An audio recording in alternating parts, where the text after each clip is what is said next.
और अजवा village info के अंदर आपको खुशामदीद कहते हैं। तो आज दोस्तों हम आपको बताएंगे कि मंडी से जो जानवर खरीदे जाते हैं उनका तरीक़ाकार क्या है और कौन सा आदमी मंडी से अच्छे तरीके से जानवर खरीद सकता है और कौन सा बंदा जो है जब मंडी के अंदर जाता है तो उसे जो है व्यापारी बड़े अच्छे तरीके से आसान अंदाज से चूना लगा देते हैं और लूट घसूट करके उससे पैसे छीने जाते हैं और फिर नया शौक़ करने वाला फार्मर बंदा जो है ये परेशान हो जाता है।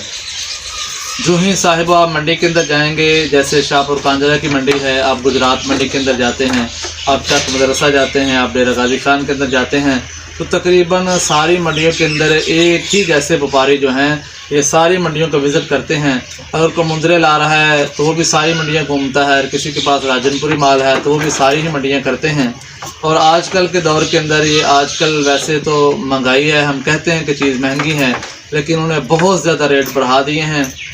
और ख़ास तौर पे नया जो फार्मर है, नया ख़रीदार है जो एक आध जानवर कुर्बानी के लिए पालते हैं या नया छतों के ऊपर हवेलियों के अंदर अपने प्लाट्स के अंदर शौक कर रहे हैं, उनको बड़े अच्छे तरीके से ये लूट रहे हैं और उनकी वजह से ही माल बढ़ा हुआ है।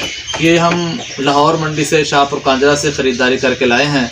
तो जो ही हम ये बुध को गए थे, आज जुम्मा है, तो कल ये माल शाम को हम लेकर के आए थे। तो जो ही हम शाहपुर कांजरा की मंडी में पहुँचे तो हमने देखा कि जिस जानवर का व्यापारी जो है 50,000 मांग रहा है और जानवर तकरीबन 20,000 का है। तो एक नया फार्मर आता है, हम वहीं खड़े हैं, हम उसे देख रहे हैं कि ये फार्मर नहीं है, ये नया बंदा है और शौक़ करने वाला है, ये कुर्बानी के लिए लेने वाला है। वो आते ही उसका 30,000 लगा देता है, हालांकि 20 का जानवर है। अगर आपको 25 में भी मिल जाए तो 2, 4, 5,000 का कोई मसला नहीं है। और ये हम वो कीमत नहीं बता रहे जो गोश्त वाली है, नस्ल के हिसाब से जो जानवर की कीमत बनती है उस लिहाज से जानवर इतने का है 20,000 का, 25 में ले लें कोई मसला नहीं है। और उसने आते ही जो ही 30,000 लगाया तो व्यापारी उसको नखरे करके दिखाएगा, इसका नकौड़ा देखें, इसके होंठ देखें, इसकी आइज़ देखें, इसका सर देखें, इसके पाँव देखें, इसकी लेंथ देखें, फिर ऐसे ऐसे करके खींचे के जानवर को लंबाई देखें इसकी, ये इसका ये देखें, फिर माशाल्लाह कहेंगे, फिर ये कहेंगे। तो इस लिहाज से फ़ौरन जो है वो कहते हैं भाई इतने का तो हमने देना ही नहीं है, आपने लेना है तो ले लें, नहीं तो देख लें, इसकी नस्ल चेक करें, ये बनने वाला है, याम नहीं है, ये नहीं है। जब ये कहते हैं तो बंदा परेशान हो जाता है, वो 5,000 और बढ़ा देता है। जो ही वो 35 पे आता है तो वो उधर से 5,000 नीचे करते हैं और 40 के राउंड बाउंड जो है इनका सौदा तय आ जाता है। अब देखिए जानवर 20 का है, आपने 25 में लेना था, कोई बात नहीं, कोई मसला नहीं है, लेकिन आपने वो 20 वाला पहले 40 में ले लिया है। और जो ही आप घर लाए तो फिर आप परेशान हो गए, ये खाता नहीं, ये पीता नहीं, इसको क्या देना है, इसको क्या करना है, इसके साथ क्या है। और फिर बहुत सारी मंडियों के अंदर ये मामला होता है तो जानवर की टांगें बांध के इस लिहाज से खड़ा करते हैं कि जानवर आगे पीछे ना जाएं, उनकी चारपाई के ऊपर उनके सामने खड़े रहें। और ये जानवर जो है जो ही बंधे होते हैं तो जो ही बंदा सौदा करता है फार्मर तो वो जल्दी से पैसे देता है और उसकी रस्सी खोलता है, उसको वहीं से बाइक पे बिठाता है या गाड़ी के अंदर लोड करता है और जल्दी से अपने डेरे के ऊपर, हवेली के ऊपर, फार्म के अंदर आता है। और जो ही जानवर को आके खोला जाता है तो अक्सर औकात देखा जाता है इसकी पिछली टांग थोड़ी सी टेढ़ी है या अगली टांग के अंदर को मसला है, या पाँव जो है उसमें के अंदर लंगड़ापन है, ये चाल डाल सीधी नहीं है।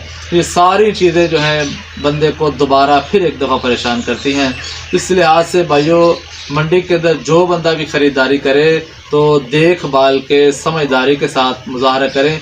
व्यापारियों की सारी बातें जो हैं वो सच नहीं होती, अगर वो 100 बातें कहें तो 99 उसके अंदर झूठ है। बस यही आप समझ सकते हैं, ये एक सच है कि ये मुंदरा है तो मुंदरा है, ये कजला है तो कजला है। बाकी अगर आप नस्ल की बात करें, अगर आप करें उनकी बातों की बात कि ये प्योरिटी है के अंदर कितना अच्छा है और या फिर नस्ल के अंदर कितना अच्छा है और या फिर इतने का ही मिलेगा, ये बहुत बड़ा धोखा है जो व्यापारी हर मंडी के अंदर दे रहे हैं। ख़ास तौर पे नया बंदा जो ही जानवर ख़रीदने के लिए ले जाता है तो आप गौर करें, जो बंदा मंडी के अंदर गया, आप एक जानवर लेंगे तो दूसरे की तरफ भी इशारा करेंगे, भाई साहब ये भी ले लें, ये मुनासिब हो जाएगा, ये जानवर आप डाल लें, आपको पता चलेगा भाई ने मशवरा दिया है।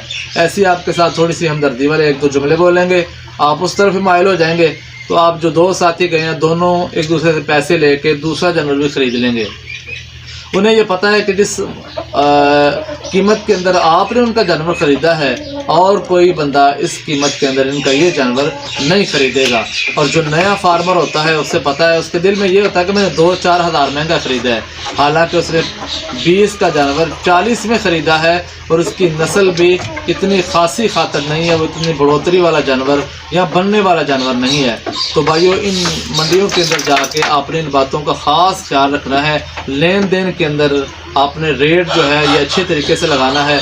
वैसे भी किसी चीज़ की भी लेन देन करना, कीमत करना, उससे सौदा तय करना, उसके अंदर बहसों मुबासा करना या बातचीत करना, रेट को मुनासिब करना, तय करना, ये हमारे इस्लाम के अंदर, शरीयत के अंदर जायज़ है और इसे सुन्नत कहा गया है। लेकिन धोखा जो है ख़रीदारी के अंदर, माल बेचने के अंदर, इससे हमें इज्तनाब करना चाहिए, इससे मना किया गया है। तो उम्मीद है कि जो बातें चंद मैंने आपको बताई हैं, आप इसके ऊपर अगर गौर करेंगे ताकि वीडियो लंबी ना हो जाए, अगर इनको देखेंगे तो आपको अच्छे तरीके से पता चलेगा कि आपने किस तरीके से माल ख़रीदना है और आपने रेट क्या लगाना है और वो क्या मांग रहे हैं। आपने कभी भी उनके मांगने के ऊपर रेट नहीं लगाना। वो चाहे 1 लाख मांगे 20 वाले जानवर का, उनकी मर्ज़ी है, उनका रोज़ाना का काम यही है। और वो बंदा देख के रेट मांगते हैं। जिस बंदे को समझ बूझ नहीं होती, इतनी नया होता है, उनको पता चल जाता है, वो जानवर से 4 फुट दूर खड़ा होकर रेट पूछ रहा होता है, जानवर के ऊपर ऐसे हाथ फेर के रेट पूछता है। तो जो लेने देने वाला है वो आएगा, कमर उसकी देखेगा, उसका नाक देखेगा, उसका मुंह चेक करेगा, उसकी आइज़ चेक करेगा, नकौड़ा देखेगा, उसकी टांगे देखेगा, तो उन्हें महसूस हो जाता है पकड़ने से ही कि बंदा ये जानवर रखने वाला है और ये नया नहीं है, पुराना है। उसे वो और हिसाब से डील करेंगे। तो भाइयों, बहुत शुक्रिया। अगली वीडियो के अंदर हम बताएंगे ये जो हमने मुद्रे ख़रीदे हैं, इनकी नस्ल जो है तो कहाँ तक ठीक है और ईद तक जो है हम इन्हें कहाँ लेकर के जाएंगे और तरीक़ाकार क्या होगा इंशाअल्लाह।